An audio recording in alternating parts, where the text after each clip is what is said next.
hit it. Microphone check. Baby, 1, 2, 3, 4. Ladies and gentlemen, boys and girls, you are now rocking with the best. It's not some Baby. One time. still shining. Respect my swag. It don't mean a thing if it ain't got that swing. and this is Another episode. a Swingers After dark. What time is it? It's time to get live. and this is your host. Not some baby. Let's go, champ. Microphone check 1 2 1 2. This is your host, not son, baby, and this is another episode of Swingers After Dark, and I'm with Jaz Jooce. Ow, and it's not juice like Juice, Juice. No. She's one of a kind. So she has to spell it J-O-O-C-E. You feel me? O-O-C-E, J-O-O-C-E, and Jazz with 1 Z, not 2 Z's, because like I said, she's one of a kind. So I gotta be Jaz Jooce. What's good? How you doing, baby? I'm delicious, just like you. Ow. That's a flavor. That's not an action. Listen. So Jaz Jooce is a flavor. So what's your flavor? Oh, I got a lot of different flavors of Jaz Jooce. Oh, so does it taste good as you, or are you talking about yourself? Well, I came up with this name. It's actually a spinoff. I actually do make juices, and I call them Jazzy's Juices. So this is my, my spinoff name, so that I could get in on Facebook and stuff, get in on my social medias. So if you squirt on my bed, what flavor is gonna come out? What Jaz Juice gonna come out when you squirt? I mean, I think that Jaz Juice, as far as any squirty juices, is definitely an acquired taste. It's an acquired taste, so it depends, What that nigga Dave Chappelle said. He said when a guy in the audience said it was delicious, he said, "Hold on, wait." Oh, I don't know if it'd be delicious, but if you like eating pussy, then Yeah, and this podcast is brought to you by tequila. I am not saying the brand because none of the motherfuckers are paying me. You feel me? So I'm gonna just say this is brought to you by tequila, and we're gonna get lit. I need to get me some tequila. I do got a tequila Jazzy Juice. Actually, I need to put some ice in a cup and do this tequila thing with you. When did you start making juices? I started doing Jazzy Juices probably maybe like 4 to 5 years ago. So you put like Molly and fentanyl in your juices? Like, no, I do not. This guy asked me that before, and I was just like, "Why would I give you free drugs?" Listen, I gotta make sure because people are grimy. So I gotta make sure that it's free drugs. Black people would not give you free drugs. Like that's how you gotta look at it. Like maybe if I was like buying my Jazzy Juices from like a weird white person, I might be like, they might just want to see us trip. But what you can stand in comfort of is that a nigga ain't giving you no free drugs. Like freaking Molly and fentanyl cost. Listen, some Negroes don't give a fuck. You know what I'm saying? They just want to get lit. They just want to get turned. Well, and that's what I'm saying. But they would charge you for it. So like if I was gonna put infused weed in my drinks, I'm still not going to charge you the same price that I would charge for an alcohol drink. If I now put weed in it, I'm going to let you know these ones just got alcohol. They this price. But if you want these ones with the weed in it and the alcohol, they're going to be more. So if I can't say we couldn't create a drink that got Molly and fentanyl in it, but if it had it, I'm going to be like, yo, my nigga, this shit got Molly and fentanyl. This shit is going to be even more expensive. So I wouldn't secretively put it on you is my point. And then you may go to sleep, wake up with your asshole hurting, your pussy dripping. You know what I'm saying? You gotta go to the fucking doctor to get fucking emergency STDs test and a fucking plan B. You know what I'm saying? You gotta get a shot in your ass. Are you speaking like, is this like what a girl gotta do if she took these drugs with you? No, I don't listen. Ever since that Bill Cosby shit, and you know, a lot of listen. You need to be sober, goddammit. You know, fucking with me, I ain't taking no chances. You need to be sober. I don't. My dick won't get hard when you sloppy drunk and pissy drunk and you fucked up. You know what I'm saying? Well, that is a good thing, but that's a good thing to let these niggas know, because you know they don't know about these laws and stuff. Yeah, this rapey behavior needs to stop. Yeah, I don't play them games. Like you could be tipsy, like we could smoke together. You know what I'm saying? Damn, I smell like something is burning. Let me make sure I don't have nothing on. on. See, she the type to burn some fucking cornflakes. Look at that. I'm not cooking anything, but I'm on the 24th floor. Oh, she's in a fucking penthouse. How can I be down? She's on the 24th floor. She's in a penthouse in downtown Atlanta on Peachtree. You did? How you know I'm not in the projects in New York? Nah, you're not in the projects. You're not a project. If so, I want, you know, I want a little bit of your EBT card. I want to cut. You know what I'm saying? Buy me some groceries. You gotta work for that EBT. You gotta work for these stamps. You know what I'm saying? Buy me something for them with them benefit stamps. You feel me? You know what I'm saying? I need some Cocoa Puffs. I need some fucking Frosted Flakes. I need some Fruity Pebbles. If you come on this cabin trip with me, baby, I got you. See, she always what's up with us and these damn cabin trips? You know what I'm saying? We always have to make it to one. Like, I think that we were meant to be at a cabin trip together. See, I remember when you was with we gonna get into your story.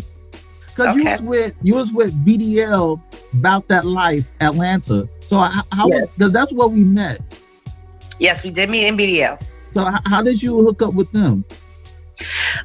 You know, I wasn't really, years ago, I wasn't really into the group life.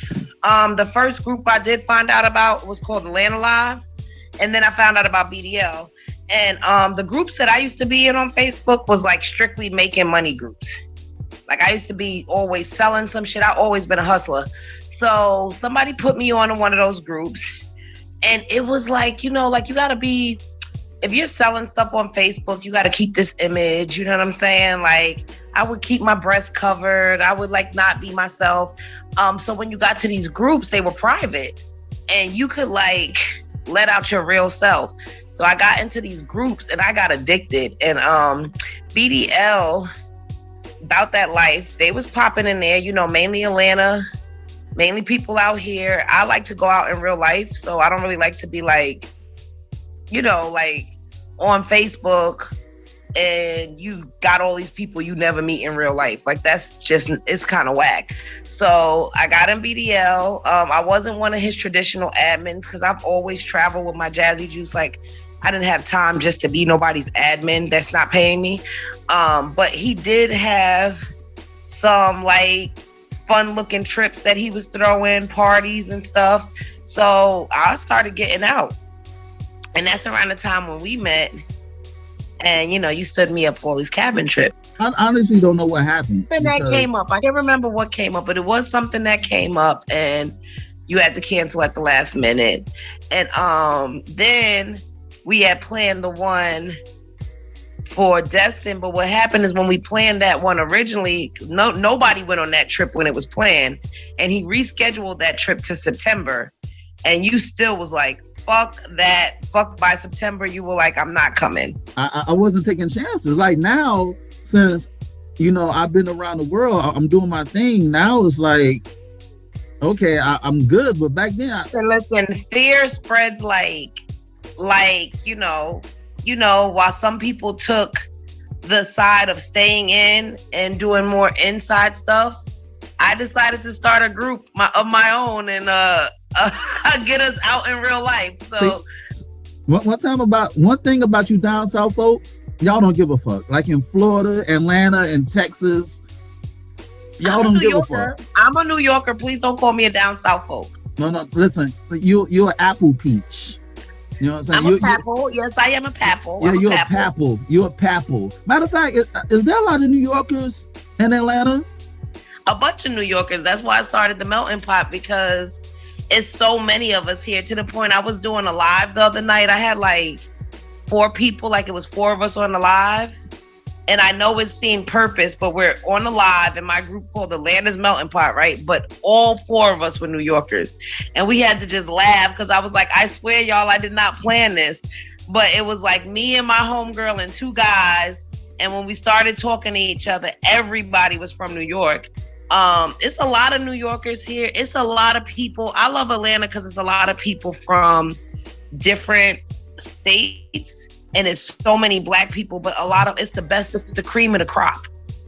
You know what I'm saying? The people in Atlanta are the cream of the crop. We're the people that weren't scared to leave home.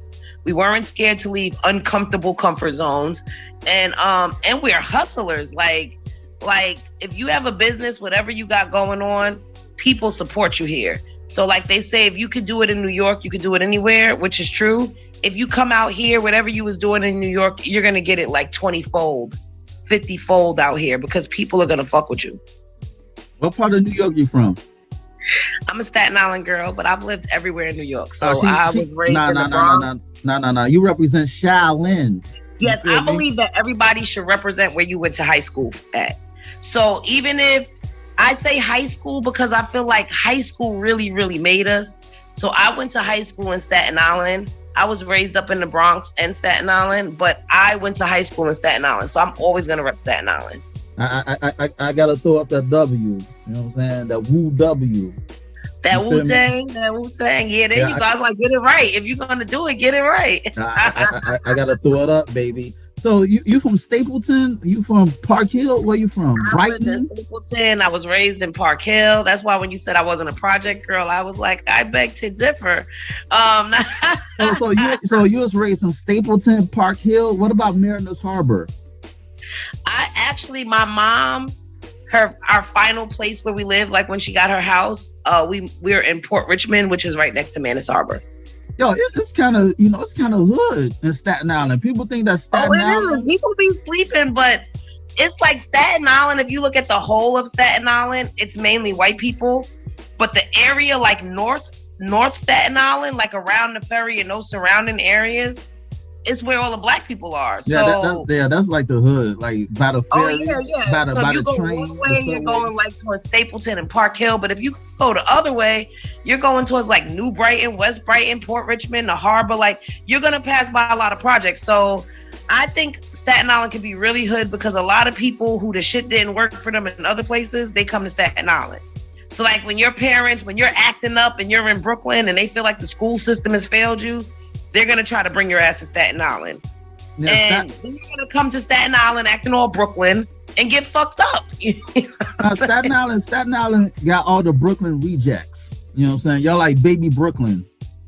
It's Brooklyn, it's Bronx. It's a lot of different people that tried to think they were going to go to Staten Island and Staten Island was going to be like some kind of savior. You know what I'm saying? It's a difference between Atlanta and New York. Like in Atlanta, I used to feel like every Black neighborhood was the hood. In Atlanta, there's a bunch of Black neighborhoods that are not the hood. When you go into these millionaire properties and when those curtains split, it's all Black people. So that's the difference, that you have mad Black neighborhoods out here, mad Black people, and everybody's not poor. Black neighborhoods don't equate to poverty here. But regularly, like across New York, if you're in a Black neighborhood, it's a poor place. It's a place that's not policed. It's a place that, that people are struggling. And in New York, it's way more people. So in a smaller amount of space. So, they're building up, not out. There's no room. So people are like living on top of each other. And it's a lot more, a lot more hood shit. Like if you can make it in New York, you can make it anywhere. Yeah, listen. I appreciate the social politics and the social economics, but my dick is getting soft. You feel me? Because dick hard, then you're the one, the questionnaire, man. Listen, I know about gentrification. I know about the imbalance of funds and goods and all that good yummy shit. I know about the inequalities of wealth, the distribution of funds and wealth. I know about that shit. Okay, well, take out your dick and let me open my mouth. Maybe we can get back on point here, second. Now, that's what I'm talking about. So you gonna spit or swallow? It depends. So listen, I drink water every day. Like, you know, I will gallons. swallow as long as the dick, when you're gonna come, the actual head of the dick has to be like all the way back in my throat so that the cum could go down like egg yolk. So if you're coming out and you decide to come and now it might get on my lip, I might even go like this and put it on you. I'm not spitting or swallowing. I'm not catching it. So if a nigga wants me to catch it, he has to be inside my mouth with it. So I could just be like, oonk, you know? No. Or like, so I'm gonna let your pussy swallow it. You know what I'm saying? Pull it out your mouth and let your pussy swallow it. Are you ready to be a dad? What you say? Are you wanting to be a dad? Are you like feeling like getting like baby fever or something? Nah. This world is too fucked up for me to bring a child into this world. I feel like I'll be cursing. So then why would you be talking about nutting in bitches? Okay, so what about your face? Let me fuck up that pretty face of yours. Okay, you're gonna maybe have jokes on me. I am a freak. I hope that this doesn't take away my freak card. But I only have a very few things that I do not do. Oh, let me hear. I already know talk that bullshit. I'm gonna give you my little short list of shit I don't do, and I do all the rest of the shit. Okay, so my very short list of things I don't do. I am not, and I mean not. Here come the bullshit. I'm not eating no pussy. I'm not licking no ass. I'm not. Now you can lick my ass. We could have anal play, but I personally am not going past a nigga's balls, like the ditch, I call it. I don't go past the ditch. So I'm not licking no ass. I'm not sucking no toes. I like my shit sucked, but I'm not sucking no man's toes. And you cannot. Oh yeah. And you can't like shit and piss on me. That's you can't can't not my do any of that. Yeah. I'm not into that. And you can't come on my face. Now, the coming on my face I know is probably the one that people find is the weirdest one that I won't do. And the reason why is because I watch porns, right? And one thing I could tell you, it's like out of 100%, I've only seen like 10% of women that have enjoyed that part. It seems like when it's time for the cum shot scene, it's almost like these women look like they're getting paid extra for it, but they always look upset about it. Like they never look happy to get this nut on their face, right? Like maybe 10% of all the porns that I've watched that ladies was really like, yeah, like put it on my face, right? Most of the time they're on the ground. It looks like the most demeaning part of the porn. And it looks like and then the guys, let's talk about the guys. The guys always seem like they're trying to shoot it in the bitch's eye. And every bitch that I know that got nut in her eye described it like venom, like that it hit the eye and it was like, I got pink eye. You know what I'm saying? Like they were burned, that it was like not in my eye. You know what I'm saying? So for me, I feel like that demeaning part, like a nigga could come everywhere else, but he can't come on my face. Listen. My nut is the fountain of youth, so I would take off 2 years. You can't put it on my face. We want to make a special nut cream, and we take your semen and we, infuse it from the protein of your semen, and we're gonna make like a face scrub. I would use your nut on my face. Like if I really felt like this shit had like some health benefits for me. It's not about the nut being on my face. It's about the action of you putting it from your dick on my face. Ladies and gentlemen, this chick want my sperm extract. You know what I'm saying? Yeah, like if you gave me like your semen extract, I got a cousin that makes like these all natural shits. I'm sure that there's probably some really great shit in your semen, especially if, like you drink as much water as you say, and you're pretty healthy. You're not all double. Wait. Listen. Let me show. I got the water bottles on deck. You know what I'm saying? All I drink is water. I just went downstairs to get my water, to get I got the water bottles. I drink these big ass waters, so I'm like on it. Listen, I got 3 water bottles with vitamins. You see how quick I put out my water? That brown one looks kind of mysterious. No, that's I put vitamins in my water. That's okay. That's parsley. That's parsley in my water, so don't even try it. That's Oh, well, parsley. it got brown. It's No, parsley no, no, that no. I know That's is because green. when it's green. That's why it's you looking at it through the plastic. I mean, don't even try it. Don't even try to play me. Shit, y'all can't see that shit, but that shit looks like he's been like when he does these podcasts that he uses the bathroom in those bottles to be lazy. Nah, don't even play with me. That's green. That's Incredible Hulk. You know, my ex used to do that when he would be driving a long drive. He would just, keep the bottle on deck. You know what I'm saying? And listen, my dick hit is the bottle up. My dick is too big to pee in a fucking water bottle. I need like you don't have to put your dick in the bottle. Only your hole. No. I don't Only like your to hole, miss. my nigga. Listen, I don't your like to hole miss. is not that big. You can pee in a bottle. Miss. That's the greatest part about having a dick. That's why I wish, that's one of the reasons that, I'm a little kind of aggressive and masculine. Like, I'd be like wishing I had a dick, and it'd be for shit like that, so I could whip my shit out and pee everywhere. Yeah, I would pee everywhere. Y'all gotta squat. Like, pull your panties down. So we could just pee willy-nilly all over. Y'all gotta squat, make sure y'all don't pee. Exactly. They got these little machines now, these little gadgets and shit that a bitch could supposedly stand up and pee. It's like a fucking funnel looking shit that you put around your pussy, and it makes it come out like a stream, like if you had a dick. I guess probably dykes probably get a hang of that, a kick out of that. But I always I'd be like, if a fucking man acts like he has to wait to use the bathroom, I mean, if it's not a number two, you better whip your dick out. Go pee on a tree, nigga. What the fuck is wrong with you? No, so since I can't come on your face or on your pussy, I'm gonna come in your asshole. How about that? Okay, but we're gonna do it like the water bottle. You're just gonna put the hole at the asshole. What's the point? It's like a tease. Because we gotta make sure you can get in. There's gonna have to be some kind of anal preparation. Listen. It's not like my ass is like a pussy, okay? It's gonna have to be some kind of anal preparation before you could just put your dick in my ass, my nigga. Come on now. No, you got silicone lube. You know what I'm saying? The silicone lube. Lube doesn't. So, you have a butthole.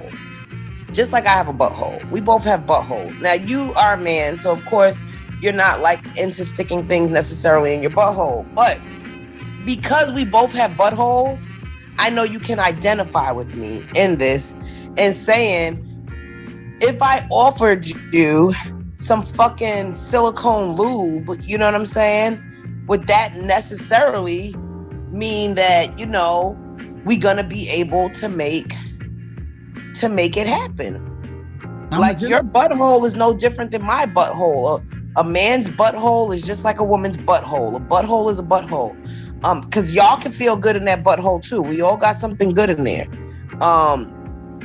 But with men, it's associated, it's so gay, it's this, is that, it's a double standard. But a butthole is a butthole is a butthole. Listen, I'm a gentle giant, so I make sure you'll feel like heaven. Ow. If you could relax all my muscles, you might be able to get this ass. I've given this ass up to some big dicks before. Listen. I put on the fuck book soundtrack. It put you in the mood, and put the LED lights. Give you a full body massage. Yeah, I'm down for this shit. I like a little thumb action. I like a little, when y'all eat the pussy and y'all do two in the pink and one in the stink. I'm all down for all of that. Okay, you know what I'm saying? Listen, it's foreplay. Foreplay is everything. The art of foreplay is missing. You know what I'm saying? So how do you like to kiss? Of course. I love to kiss. I love to kiss to the point that my lips are not full for no reason. I don't have. I see them, and they pink too. You don't smoke no weed and shit. Them shit's looking all pink and nice, y'all. That's why lesbians love to kiss me, because my lips reminds me of the cootie cat. But that's all I'm gonna kiss. You know what I'm saying? Because I'm not gonna say that, because I'm not a lesbian and I don't eat pussy. So I just think that your lips look soft, they look full, they look nice. They look like you give nice pecks. Yes, pause on my lips looking like a pussy, because I don't want dudes, thinking something else. Anyway, keep going. Yeah. Well, you was talking about for the lesbians. You did make the reference for the lesbians, and I think that, men lesbians have a lot of fun. So what's your favorite position?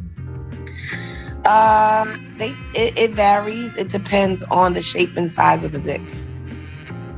So what about So I prefer regularly to lay on my back with my legs like over the shoulders and get like good long strokes.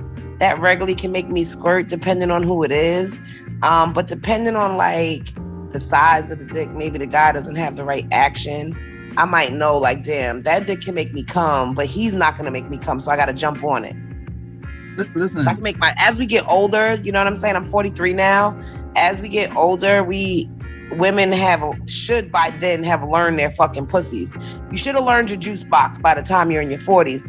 So, you know, sometimes it comes a guy that I'd be like, damn, he's got the package, but he's not going to be able to pull it off. Like, I see that you tried, you know, you get an E for effort, but I'd be like, shit, let me go get that myself. So out of all the guys that you want to take on a cabin trip with, why me? Why everybody's fearless podcaster, not son? Why me? Wavy wave. Because me and you have been trying to do this now for 2 years. And it's always been something, but I think that, you know, the first time I was like, damn, am I tripping? I'm just going to invite this stranger dude on this trip and then I'm going to like be obligated to fuck. But I feel like, you know, as a grown woman, and a lot of women need to understand that I don't care what you plan with somebody, you're never obligated to fuck. You know what I'm saying? So, wait. Listen, I don't play them games. Listen, you're not. If I go on a trip with a woman, she's not obligated to fuck me.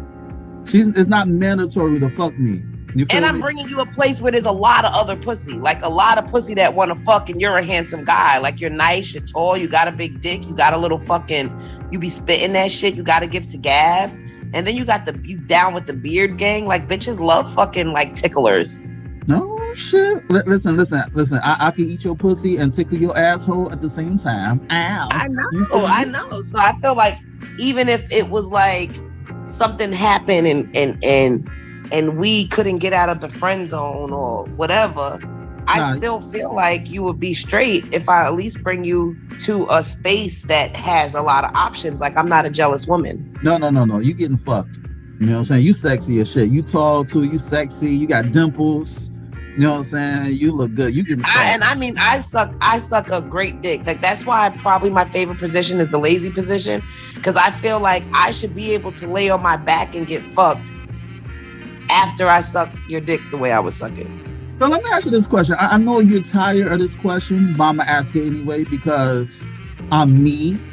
Okay, and you love me. So I'm gonna ask you this question. Drum roll, please.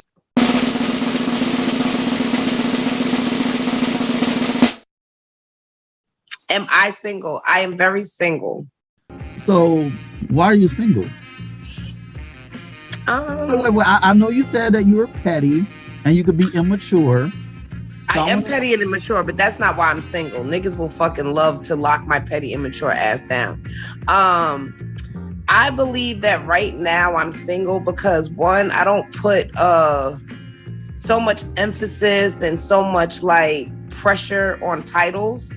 You know, if I'm thinking about not being single, it would be because I'm thinking about creating a partnership with someone built in my likeness.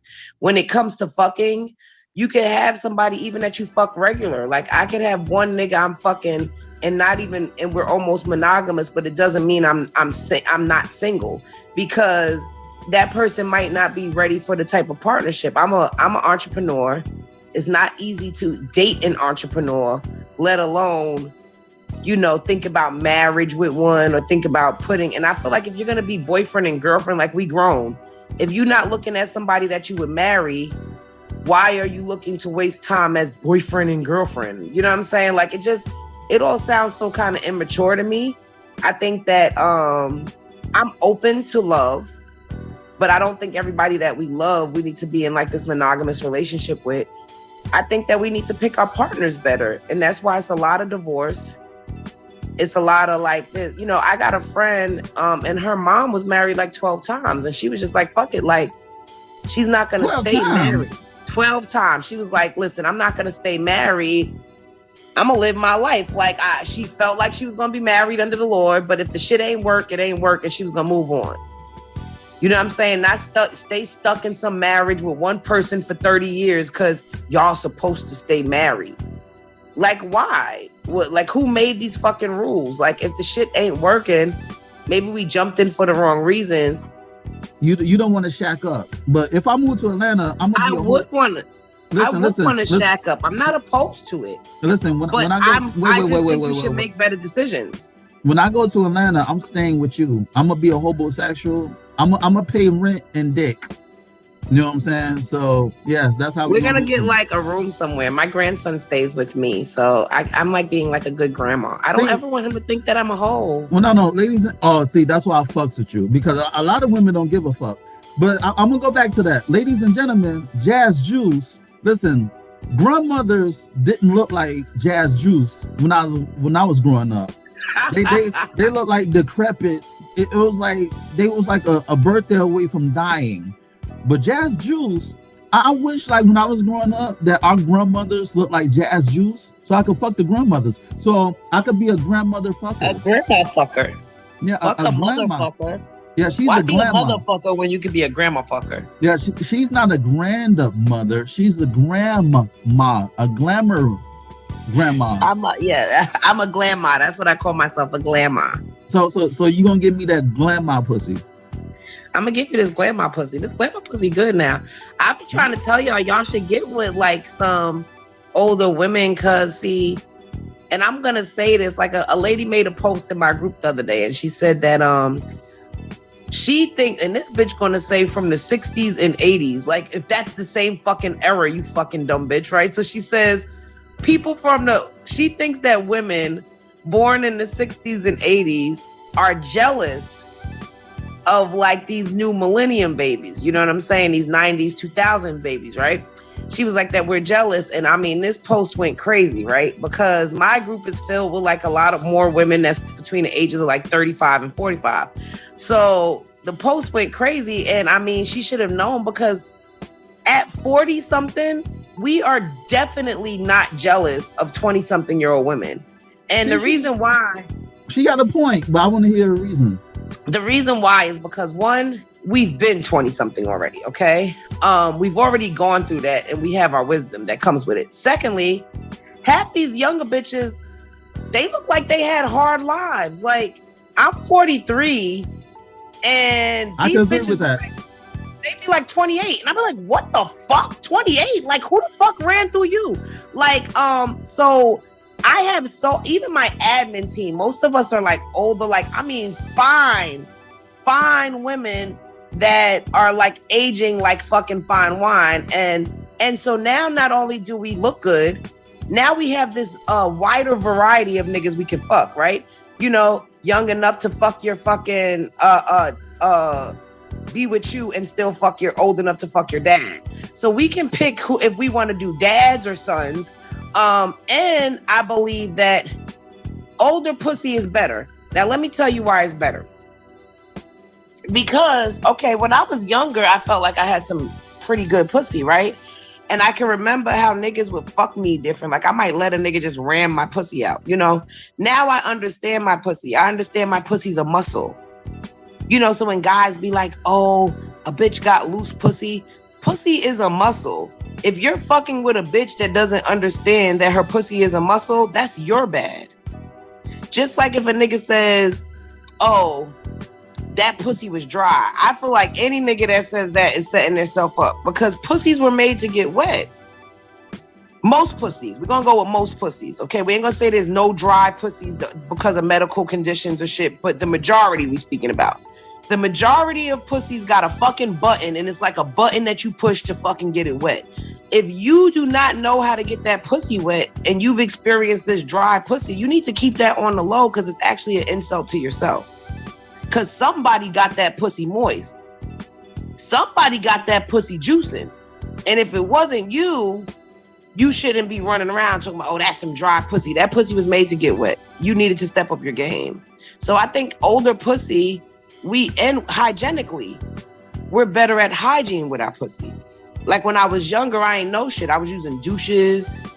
You know what I'm saying? I was, I wasn't drinking as much water, taking care of my body. Like some of y'all be wanting this bad bitch because she got a small waist and a fat ass. But if you've been with that bitch for even a month straight and you don't see this bitch drinking water, what the fuck is going on in her pussy? I ain't gonna front. Older women in their 50s and 40s, they put a lot of young bras in their 20s and 30s to shame. I ain't gonna lie. You know what I'm saying? It's like they all doped up, drugged up. But I'm gonna say this. I agree with people when they say that the 60s and 70s babies are jealous of the 80s and 90s and the 2000 babies because they're in their prime. And no, those are our babies. Older men tend to go after younger women. But that's because older men have these issues. Let me tell you, I am not an older woman that's a cougar. Okay, I don't prefer younger niggas. A lot of them are in my inbox. They want to fuck with me. I did it one time and like I created like a stalker for the next 8 years, okay? The bottom line, but I do have a lot of women that's my friends and they prefer younger niggas. I would never want to put my son in that. I have a 26-year-old son. In that way, there's no reason or that I would be jealous of a 20-something-year-old woman. That's my child. That sounds like, would I be jealous of my child? Everybody gets a turn in their 20s. You know what I'm saying? I'm not even jealous of the 20-something-year-old me. I feel like everything is better about me now. Everything is better about me. You see, I'm on this podcast, which I don't got a drop of makeup on. No fucking lip gloss. I don't got no eyeliner, no eyelashes. I go live all the time. I hardly ever wear makeup. This is my face. These younger girls are super made up. They like remind me almost of like, even ones that got hair and got shit of their own, they still remind me of like, you remember I'ma Get You Sucker when the bitch get in the room and she start taking off all of this shit? Like, you don't know. I mean, the fucking new weaves are so great. They come with baby hair and all. By the time you get this bitch out of all her shit, this bitch got alopecia, bald spots, take off her lashes. She got Whoopi Goldberg eyebrows. There's nothing natural about her. She's scared to be natural because of everybody. You're in your 20s, you're still at an ages of acceptance. You haven't given away all your fucks yet. I still gave a fuck in my 20s. I still worried about what people thought about me. Now, I don't give a fuck. I feel like these years between 40 and 60 is my wonder years. Like when people ask me, am I getting married? I don't want to get married till I'm in my 60s. She gonna be the Golden Girls walking down the aisle at the fucking City Hall. Not necessarily. Like if you see my mom at the fucking I'm Justice, gonna inbox you at the Justice of Peace. After we do this thing, I'm gonna inbox you I'm gonna inbox you a picture of me and my mom. So we gonna do a threesome with the mother and the daughter? Fuck you. My mom wouldn't give you a chance. Oh, please, get the fuck out of here. My mom would not give you a chance. My mom is just like, I don't want to end up like her, because she's like totally cool if she never fucks again. But my mom is hot. Wait, she's got a fatty? Really, she got a fatty? It's bigger than my butt, but it's not like I wouldn't call it a fatty. But when we go out, like we went to Backstage, she was just out here like a couple of months ago. And we went to Backstage and like... Wait, hold on. Explain Backstage to people who don't know anything about that. Okay, Backstage is like a club. It's like it got older people. So we're from 30s, anywhere that could be up into the 60s. But it's a real cool club. Like we have a lot of fun there. They do karaoke, they do different shit. And, I felt like it was a good place that I could bring my mom or I could be there. You know what I'm saying? Like it was a good place that both of us could have fun. Like the music will be between music that we both like. And these guys were all over my mom. Like when we had got outside, one of these guys who was younger than me, telling me that he's going to be my stepdad. Okay, younger than me. And he's like on his knee trying to propose to my mom. And my mom was just soaking it all up, but when we be going out here in Atlanta, like niggas be choosing, like they'll be choosing me and then they'll see my mom and like choose my mom and be like, Juices, Jazz. So wait, so when did you become comfortable in your sexuality? At what age? I always was very sexual and comfortable in my sexuality. I think that that's just because of different abuse. That I've been always a sexual being, very sexual being. So it's because of the abuse.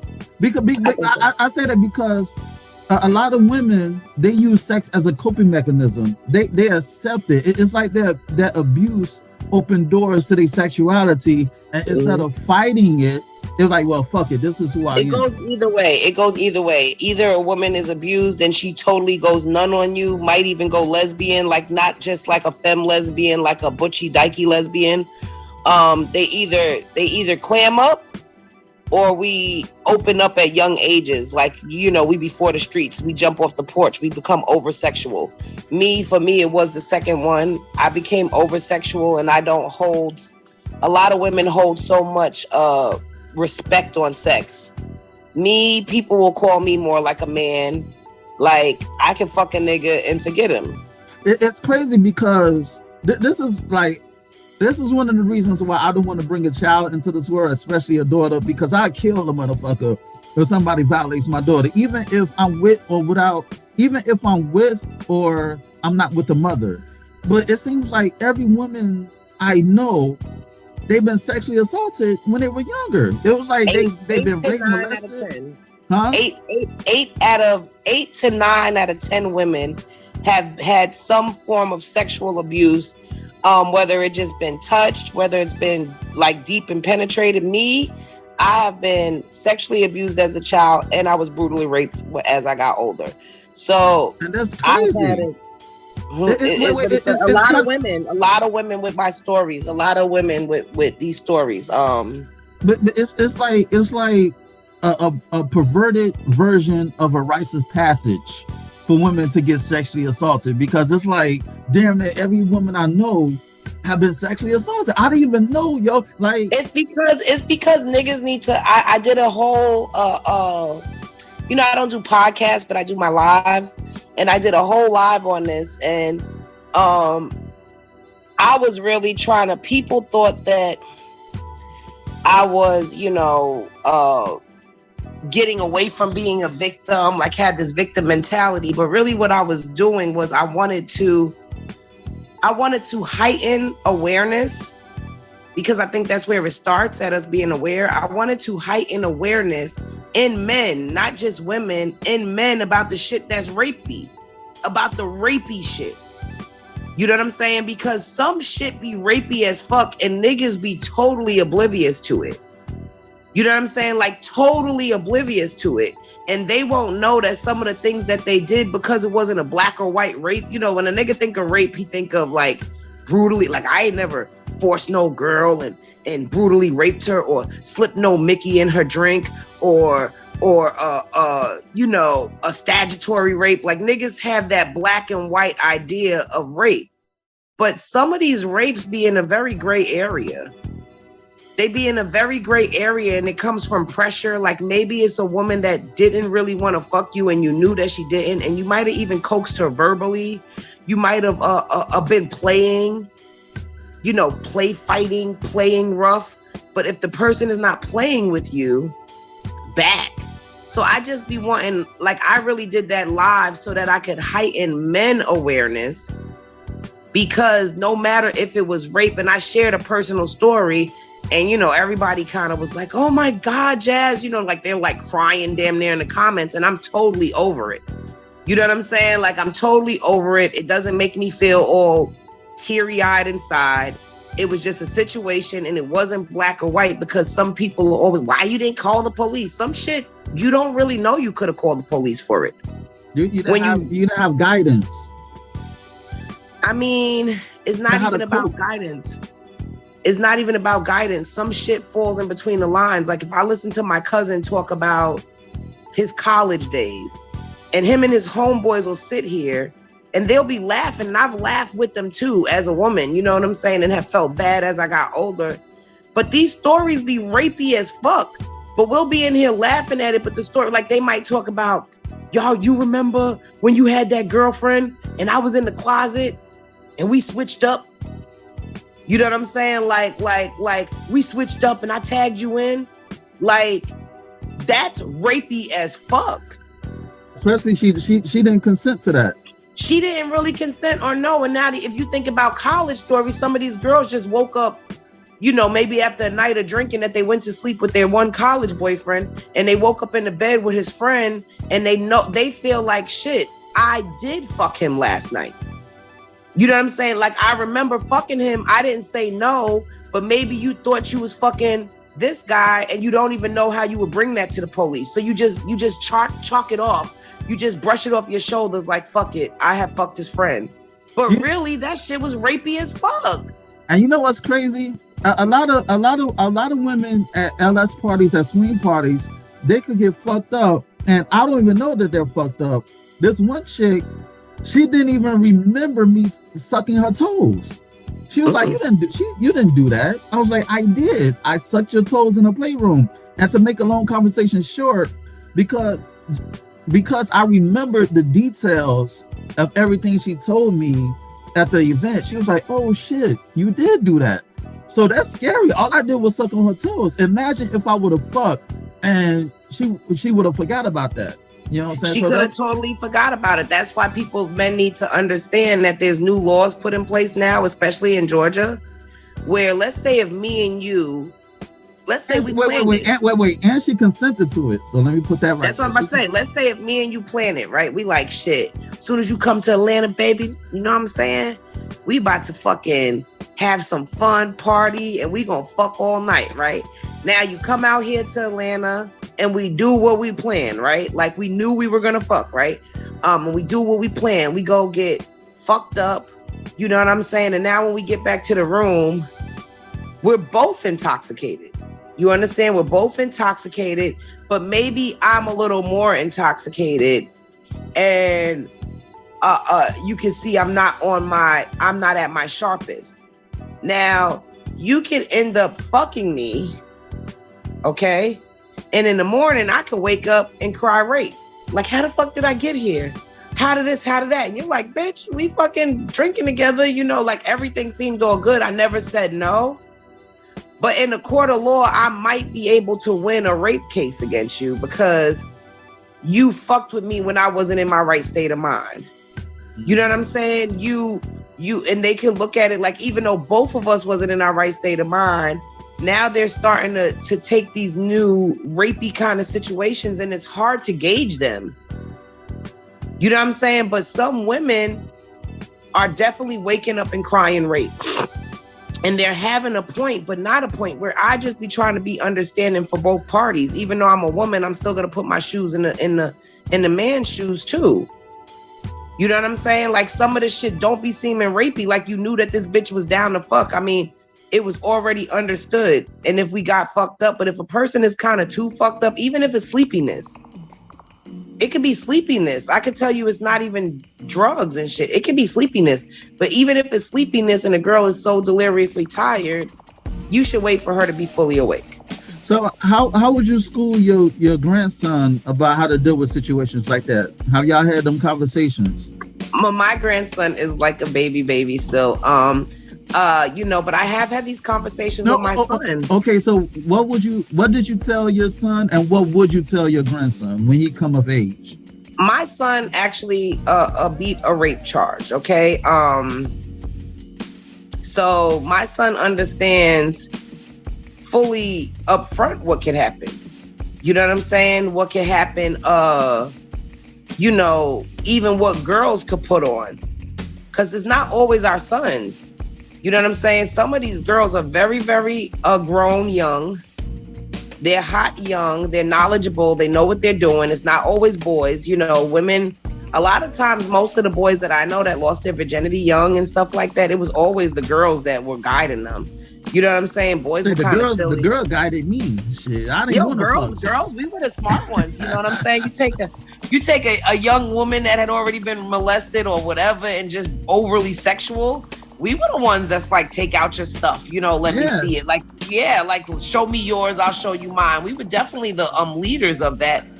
I was molested by two older chicks. I was like 6 or 7. They was like 10 or 11, and they kept pulling down my shorts, and I kept like fighting them off, and they was like hitting me, slapping me, and putting down my shorts. And my homies, they was like, they was there, they were brothers, and they were just like looking, because they thought that, okay, they look at it as if they like me. But I'm looking at it like, shit, I don't want them to touch me like that. I don't know what the fuck they doing. So a lot of men that I asked when they lost their virginity, they tell me this like really macho story about how they lost their virginity when they were 12, and then you ask them how old the girl was, and they say some shit like 18 or older, and you're like, nigga, you was molested. You did not lose your virginity. Like, you were molested, my nigga. Like, but a man's not gonna think of it like that. He's gonna think of it like, shit, I lost my virginity at 12, because it's just a double standard.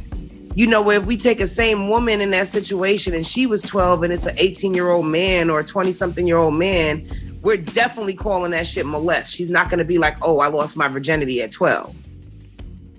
So how did your son beat the case? Well, it was just a lot of bullshit surrounded with this particular case. A lot of lies. A lot of, it was family shit involved. Like, it was just a lot of underlying shit that was able to help him to get over this case without ending up on somebody's sex registry list. Okay, so what is one thing that helped him beat the case? You don't have to talk about the case as a whole, but what is one thing that helped him beat the case? I think what majorly helped him beat the case was that the family was lying, the lies, that a lot of the case wasn't true. And when it comes to lies, you could always find out the truth. So at the time, my son was in college and he didn't live in New York. You understand? He was already living in Georgia. He was in college in Georgia. So the fact that he was in New York for like a weekend or something, you know what I'm saying? But the fact of where they were placed in the timing and stuff, he wasn't there. Mm-mm. So it was like, there was no way for this to have gone down the way they were saying it went down. You know what I'm saying? Because of the timing. So the lies is what helped it, because they tell you, like, if you're gonna lie and you get caught in a lie, any kind of legal shit, if you get caught in a lie, they're gonna strike your whole testimony. So in this case, they was coming for my son, but they was trying to come to his college and make it like he had brutally raped this girl. But really, rape too is statutory rape. So this is what I like to tell these young men too, that like my son at the time had just turned 19. He had just turned 19 and the girl at hand was 15. You understand? So before, like at 15 and 18, I want to say is not illegal in New York, because different states have different numbers for that, right? Where I feel like it's fucked up and they had to change the numbers in Georgia because of that boy in Rome, Georgia. I feel like if kids are in the same school together and it's a senior and freshman thing, when we were in high school, seniors fucked freshmen. That wasn't statutory rape. You know what I'm saying? Freshman girls, they did not want to fuck with us. When I was a freshman, they fucked with the old. They knew what they were doing. They fucked with older. Come on now. They did not want to fuck with us. This shit was like, this chick, she was my age. She was 14. She was like, yeah, my man, he got a car. He's 21. He's 21 years old. He got a car and he got beats in the car. Listen. I'm telling you, like, girls be grown. I've been 6'1" since I was 12. You know what I'm saying? Boys in high school didn't even hit their growth spurts a lot of times to sophomore, junior year, at least. Really like junior years when boys started hitting their growth spurts. So I always have fucked with older niggas, and I didn't think of it at the time that these niggas were fucking creeps and perverts. You know what I'm saying? Now, if I had a daughter and my daughter's coming home telling me about how a 21-year-old wants to fuck with her and she's 15, I'm like, what the fuck? He can't find an older girl? But I have to still remember I was her age. I would have to still remember, you know what I'm saying? Like I didn't mess with freshmen. So I feel like it's a fucked up thing on the law too, because 15 and 19 is not a big age difference. You understand? That's not, because really 15-year-old girls is more mature and 19-year-old boys is less mature. So mentally, they might even be on the same fucking path. So in this case, you know, my son had went off, he came back tatted up, you know, she had a crush.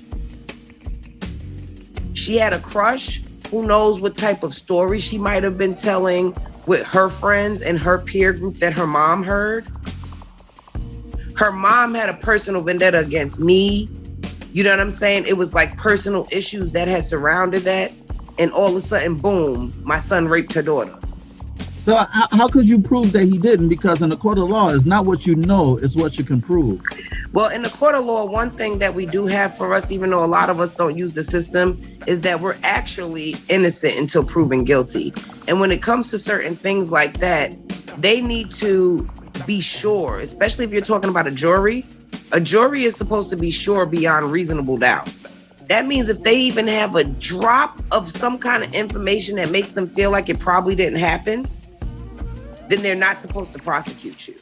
You're supposed to be not guilty. So now we know kind of what happened in Rome, Georgia. You know, in Rome, Georgia, Oprah got that boy off. It was the same kind of situation. He was in high school. He was about to be a college pro. You know what I'm saying? Like, and here you had this young white girl that was fucking. You know what I'm saying? And she fucked him because she wanted to. And then when shit got out, she cried rape. And she ruined this boy's whole fucking life by crying rape. And the jury had caught her that she was lying, that he didn't brutally rape her. But one thing that he was still guilty of in the state of Georgia at the time was statutory rape because of their ages. So the jury, you know, a jury just says guilty or not guilty. They do not make the sentence. That's a judge makes the sentence. Yeah, so they thought they were letting this boy off because they're letting him off for brutal rape, but it was statutory under the law in Georgia from the age. That was just a fact. You know what I'm saying? So they make him not guilty for all of these other assault charges, these heavy charges, and they say that he's guilty for the statutory rape. And because we're in Rome, Georgia, with a racist ass judge, he gives the boy the max and he gives him 10 years for statutory rape. We talking about a senior fucking a freshman here. You know what I'm saying? And he gives him the max, 10 years for statutory rape. And that boy, Oprah, ended up getting off. But he still fucked up his career and he still ended up was in jail for like a year to 2 years before Oprah got him off. And what the fuck happened to him in that year or 2 years? You understand being in jail for some fucking little bitch that was trying to give him the pussy, that liked him and was throwing a pussy on him. And he fucked her like in the school somewhere. Like a little quick fuck. And this is what we gotta tell our sons, because our sons need protection too. You know what I'm saying? Women can be predators in a way, and so can young women that are younger than them. So how did you flip victimhood to becoming a survivor?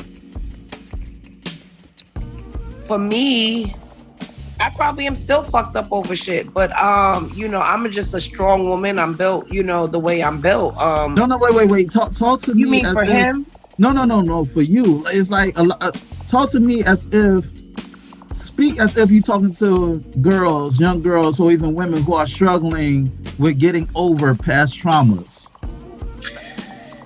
I mean, one, I think that us as women, we are constantly, like, I'm not safe at 43. You know what I'm saying? Right now, sex trafficking is at an ultimate high. We always have to keep our awareness up. Your awareness just has to be up because you are in a world full of predators and you're responsible for yourself. So the things that might have happened to you, I can't tell people how to get over stuff. We are all built different. You know what I'm saying? Like I said, some women, they clam up. Some women even go to just dealing with women. And some women become over-sexual. Me, I became over-sexual and I do not put so much respect on sex. You know what I'm saying? Like, I don't. And I don't know if that's right or wrong. You know, so many women are like, oh, they're so scared to be a hoe. Me, I don't want to regret nothing. I want to fuck who I want to fuck. I want to do what I want to do. But my pussy is not necessarily connected to my emotions. It can be, but not necessarily. So knowing what your son had went through, how would you school your grandson so he won't go through the same situation? I would tell him to read women, be more aware of women. Like I let men know that day, because I know a lot of men don't know all the behavior that's rapey. So I told men, like, sometimes I got a white girl I chill with, and I notice when I'm out with her, like I'll tell her all the time, don't let these niggas white girl you, right? And she didn't get it at first, but I noticed that when we're out, that men handle her differently. You know what I'm saying? Like, they handle her differently than I see them handle me or other black women, right? You know, like with the grabbing, with the touching, you know, like where, you know, a lot of us black women are quick to be like, what the fuck, get your hands off of me, right? But she's a little passive aggressive. And I noticed that, and it be men that I know that I've dealt with, and I see they deal with her differently. Like, we were at the backstage one day, and this dude, he's trying to holler at her. And I mean, we're drinking, so she's talking to him and shit, but it's not like I gotta give you my fucking undivided attention because you bought me this fucking drink, sir. You know what I'm saying? And he's like, I see him pull on her a couple of times. You know what I'm saying? Like, just grab on her. And I see it happen like 3 times. And she's I can sense her uncomfortableness. You know what I'm saying? She's my friend, I know. But she's being that passive aggressive person that she is. And I say something, and then a lot of niggas is gonna call that friend the hating friend. But I'm like, yo, what the fuck is you grabbing on her like that for? Like, if a woman wants to come with you, there will be no resistance. And I notice that men don't notice that. It might be that they're playing, they don't notice, and they grab, and if you grab a woman and she pulls back just a little bit, let her the fuck go. It ain't no playing. It ain't women that want to go with you, we go. If I decided I'm going to suck your dick, you don't even got to grab the back of my head, nigga. Exactly. Listen, when a woman tells me maybe or soon, I take that as a fucking no. When I'm at a swing party, at a lifestyle party, and she tells me maybe, soon, later, or no, I take that everything as a no. All as no's. All those I know is because if she really want to fuck you, she'll know. She wants to fuck you. She's gonna go with you. Come on, at a swingers party, we fucking look at that party and we know all the fucking niggas that have the potential. Exactly. You know, like even if we didn't say, okay, he could definitely fuck, we know who has the potential to fuck. Like women, you know, men be acting like we're so fucking damsel in distress, and we fucking make our own decisions, especially grown ass women. Like, if I go to a swingers party, I know. Like, I just went to one like 2 weeks ago, and when I looked across the party, I was like, shit, I wouldn't fuck none of these niggas, right? And how I made that decision is because I'm not just gonna fuck a nigga because we at a swingers party. Like, I'm not obligated to fuck nobody.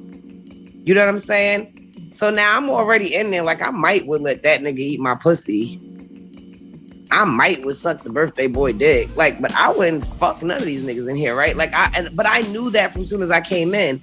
Now, there was a guy that was able to change my mind, like once clothes came off and stuff, that I at least was considering him.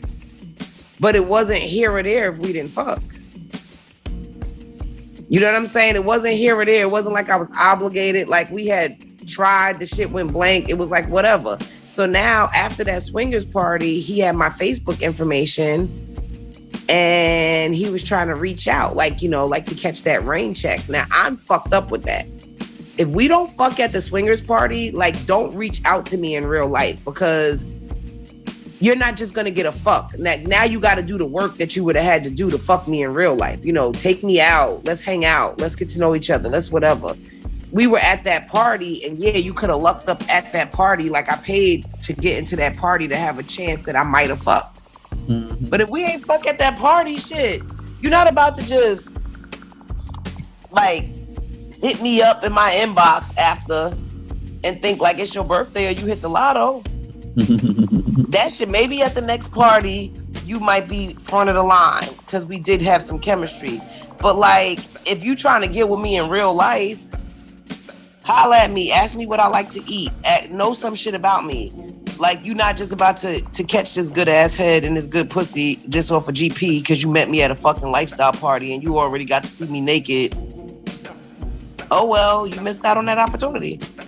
So plug your events. What the Melting Pot, AMP, talk about your events that you promote and the ATL, shout it.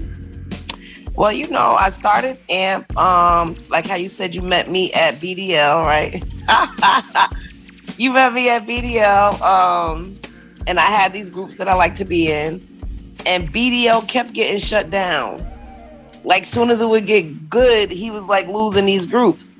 And Atlanta Live, they kept over policing. Like, you know, soon as somebody start arguing and shit, they deleting everything, they over policing. They was making the group whack to me. So I had just started putting out there that I was thinking about starting my own groups. You know, my pages were popping. I already had a couple of pages. So I just started my own group. We've been at it for like a year and a couple of months, and the group is successful. You know, we had about 14, 15K. I have another group, another VIP group that was a big thing because I charged $20 to get in it, and that shit just, I don't know, got so many people mad. People just got pissed off. Like, I don't know if they were pissed off because they didn't think of it first, you know. I don't know what it was, but I have never seen so many people mad about my fucking money or my ways that I create fucking income. You know what I'm saying? We basically, it's about the vibe for me. And I am going to start having swinger parties as well. But we have been on vanilla parties. I started up, you know, I do a couple of clubs that we go to. We've had our own parties we do last Saturdays where we just get together and it's about the vibe. We do got an excellent vibe. Like, the vibe that I've created, we've gone on trips. And the vibe that I've created messing with, you know, in this last year with people, we've created some real, genuine, tight bonds. And my whole motto is getting out and meeting in real life. And I started the group. Like, people might be like, oh, fuck a Facebook group. But just a small Facebook group has saved some people's lives. Like, in the relationships that they were able to create, people wanted somewhere to go out. And then you got people our age. Like, how the fuck do we meet new friends? Mm-hmm. Nobody's gonna knock on your fucking door like, I want to be your friend. You coming out today? You know what I'm saying? Like, we don't got this like when we was younger and we was all in school together. And so social media is how we fucking link up and make new friends. And you can make really long lasting bonds. So how do you thwart any hate from other Atlanta groups? You said, how do I what it? How you like thwart or like, you know, brush off? Or like, you know, it was very hateful in the beginning. I think there's not a lot of ladies with groups, and definitely not women with groups that got as successful as mine so quickly. So I think men don't want to say it, but I think that I was getting shade, you know, from Cooley and BDL and from Aaron and Atlanta Live. I was definitely getting shade where first you had these guys that were not even trying to put me in the game, coach. You know what I'm saying? Like, I couldn't even sell Jazzy Juices at their parties. Like, they was like not trying to hear me. And now I made my own group and created my own shit and brought these people like to my Jazzy Juice instead of trying to bring my Jazzy Juice to the people, right? During a time where the city was shut down, we were the only people having parties. And it was some fucking shade being thrown. You know what I'm saying? Like, I personally do not care for Aaron with Atlanta Live. Like, I just don't like him. Mm-hmm. I don't like the type of nigga he is. Everybody knows I'm verbal about that. But I don't have a problem with Cooley. I actually like Cooley in real life. It look like Atlanta parties, Atlanta Live. This seem like they party are lit. They pool parties. They look lit. I ain't gonna. They pool parties. What he has now is he has pool parties. He used to have like the group when I first got in that group. He had like 20K in that group. And that group was popping, and it was a lot of attractive people where BDL is a little more hood. So BDL would be like the ratchet, and then like you would call it the South Side. If we had to like split it up in Atlanta areas, BDL would be like the South Side. They were more ratchet. And Atlanta Live was more bougie. They would be like the North Side. I feel like AMP, we're kind of somewhere in the middle. You know what I'm saying? We're like bougie ratchet. We're downtown, midtown area, you know? Yeah, I gotta fuck with y'all. I gotta support. You gotta let me know about Atlanta Melting Pot, AMP. And yo, I'm gonna fuck one of your admins up, because every time I post something about my podcast and my books, they delete my shit. So because you gotta wait. You have to post on Sundays. Okay, so my admins don't have a lot of rules, but one thing that we do have is not a promo group. So because even when I allow people to promo on Sunday, I don't like them just to like post a link. If you notice, those posts don't get enough traction anyway. You know, people will come to your groups and just share and post and then leave. They don't participate. So I don't even like for the links to be posted. I prefer for a person to come in and create a post that is going to create engagement and tell people about what you do. That gets people involved. When people just see a little link or something, most people are never, I'm in marketing too.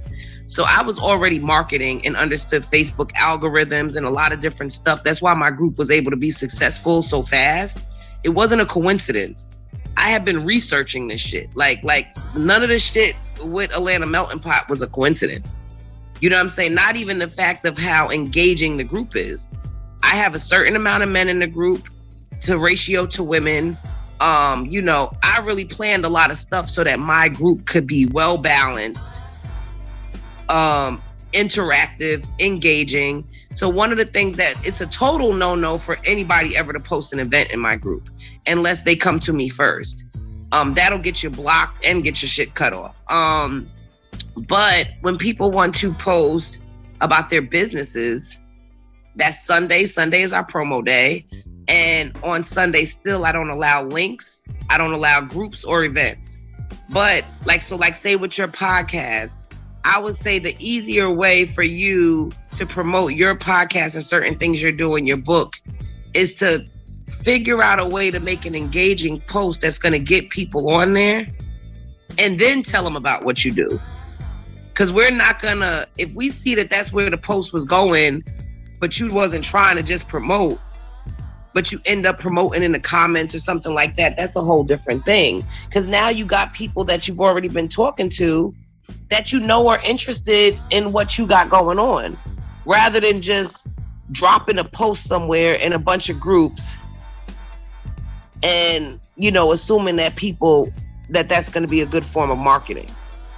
Because people are not even going to stop and pay attention. Like if I drop a flyer, a lot of people don't come to my flyer. But now if I drop a thirst trap before a flyer, people end up seeing the flyer. Ladies and gentlemen, this is why she makes my dick hard, because she got smarts. She got wisdom, knowledge, wisdom, and understanding. She could break down the art of selling without selling. It's the art of selling without selling. People fuck with you. You know, people don't. Wait. Hold on. You got to sell yourself first. Keep going. Yeah. People we like to shop with people we like. Like if you're not even fucking likable. Like I had to explain that to one of my early admins. She's no longer an admin, but she makes books and this and that. But she was creating a personality for herself on Facebook that was not liked. Like she was the admin people, you know, felt like was always going to delete some shit, was always going to be in a problem. And like I told her, like I be telling people, kids, don't try this at home. I can truly be myself and people fuck with me. Even though I can be rude, I can be blunt, I can be, you know, abrasive, even obnoxious sometimes. But people fuck with me. You know what I'm saying? It's like I liked Cardi B before she was Cardi B. Like even when she was just on a little show, I loved how raw she was. You know, she didn't always have to be made up. She would get on the show and like, or do a live, like if you followed her on Instagram, and that bitch wouldn't have no makeup on, like her teeth was still fucked up. She didn't give a fuck. She'd be like, what the fuck y'all doing? You know what I'm saying? And she would be mad, like live with it. And she was likable. Where I liked Nicki Minaj's music better at the time, right? But I had never seen Nicki be real like that. Like, you know what I'm saying? Just come on and not care about what people think and not have her lashes on and her wig right. You know what I'm saying? Like Cardi B would come on with a fucking bonnet. She would get on her Instagram live with a fucking bonnet, no makeup, and be like, hello, you know what I'm saying? Like this is me, this is who I am. So people started feeling like they knew her. You understand? It didn't mean that they always agreed with her, but people do like real. They like real experiences. They like genuine people. You understand? So some people gotta try too hard. Like me is not trying too hard. But if you're, most people are not gonna be like me. I'm unique. I'm one of a kind. I'm gonna serve millions. Everybody don't got my purpose. But you gotta make sure if whatever purpose you got, that people at least fucking like you. And it's not about giving, like how I said, I don't got no fucks to give. Nobody's buying shit from you if they don't like you. Nobody's shopping with you. Nobody wants to go to your parties. Nobody. Now, I will tell you what Atlanta Live has. A lot of people don't fuck with Aaron and don't like him. But his pool parties still be the shit. And that's what I realized, that they still be the shit because the word got around and we like each other. Once you promote a certain thing to a certain extent and you get people engaged and you actually do and deliver the stuff you said you was going to deliver, it's going to be, we want to come on our own. Like you were wanting to come on a cabin trip with me. You didn't know Cooley. It didn't matter if Cooley was cool or not. You understand, at that point, if his cabin trip is going to be dope, who the fuck gives a fuck about the creator? I want my group to go beyond me. To the fact that, because everybody's money is green. Everybody don't have to like me that come to my parties. They got to like each other. They got to build with each other. So, like, I love when the group gets beyond you. But in the beginning, in your beginning stages of fucking launching your business, whatever your business is, like, you gotta be likable. Motherfuckers ain't spending no fucking money with somebody that they don't like. Simple as that. Simple as that. Nobody is going to support you. Nobody is going to, like in the beginning of my group, I couldn't drop like bomb wisdom. I had to give the people what they wanted. They want drama. Yeah, it do be lit in your group as far as drama. It'd be lit. It'd be like a reality show, right? You give the people what they want. You give them the drama they want. Then I could slip in that fluoride is bad for you. That we need to steer. I can slip in my fucking real reasons of wanting to save my people and what I really got. You know what? You got to put the medicine in the ice cream so it could be digested. Yes. Yes. It's exactly how we used to do it. Put it in the Kool-Aid. They will drink it if you stir it. You know, if you build it, they will come. Like, at the end of the day, but I know that I was put here to do bigger things. I look at this group and I look at, you know, my group is my business. So one, it is my LLC. So a lot of other groups, they're just like a group. They had this idea they got on Facebook. This was planned for me. It is my LLC. It's considered a social club. It's something that's going to be way bigger than just a Facebook group. And in my head, I'm building a colony. I just am not telling y'all yet. She's the queen bee of the colony. So what do you have planned for AMP? As far as what? Events. This year, I went last year and went to Vegas and I ended up getting a timeshare. So this year we are going to take a lot of trips.